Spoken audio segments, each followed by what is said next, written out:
The fairy hovered in front of Rachel and Kirsty, a huge smile on her face. She wore a pretty blue sundress, a pink hat, and cute pink rain boots with white polka dots.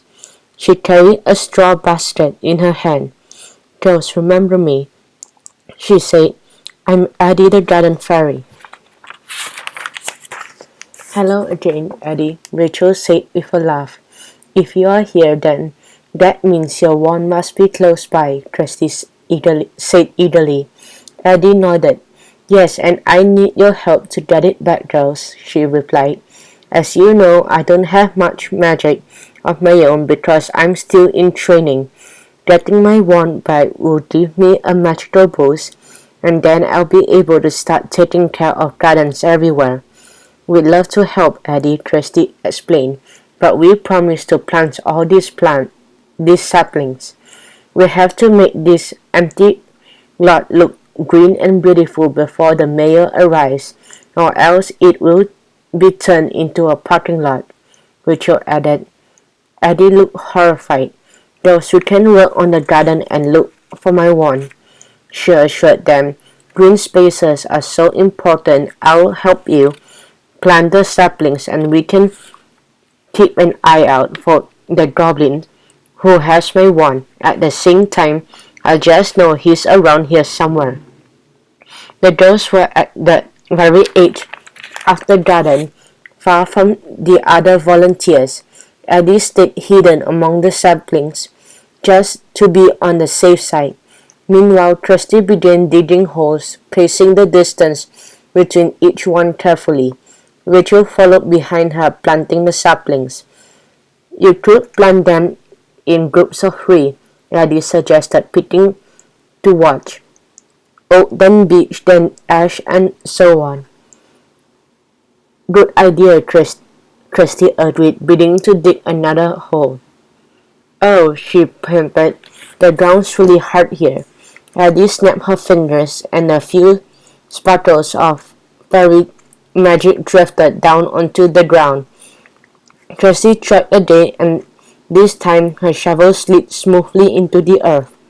"Thanks, Eddie," she said with a laugh. Kirsty and Rachel continued planting the saplings around the edge of the garden. Even though they were working hard, they kept an eye out for goblins, but there wasn't any sign of a single one.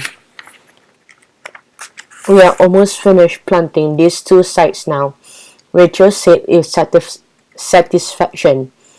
She turned and glanced over to where the other volunteers were hard at work.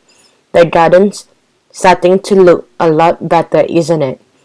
Kirsty nodded. Look, there's someone handing out cups of water," she said. "Should we get a drink before we finish up here?" "Yes, I'm coming too," Eddie whispered. She fluttered out of the saplings and dived into Rachel's pocket. The girls walked across the garden, stopping to take a look at the various projects the volunteers were working on.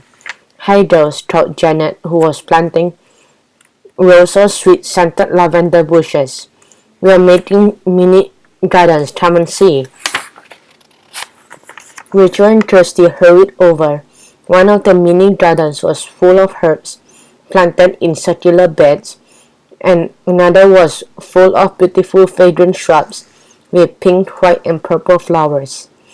"And that one's a wildflower garden," Janet explained, pointing at the plot next to hers, where people were planting poppies, daisies, and cornflowers. "We chose that attract wildflower because we want this garden to be a place for people and animals to enjoy." Kirsty turned as a flash of rusty brown caught her eye. "I think it's working already." She laughed and pointed across the garden. Rachel and Janet and the others turned just in time to see a fox dart between the piles of junk. They all grinned. "This would be a perfect place for foxes and other wildlife," Eddie whispered, popping out of Rachel's pocket, and the girls grabbed their water and were heading back to finish their saplings. Next time we come to Rainspell Island, everything will be grown a little more, Trusty said. It'd be amazing to know that we helped plant the garden, Rachel. As long as the gardening club can convince the mayor to cancel the party lot.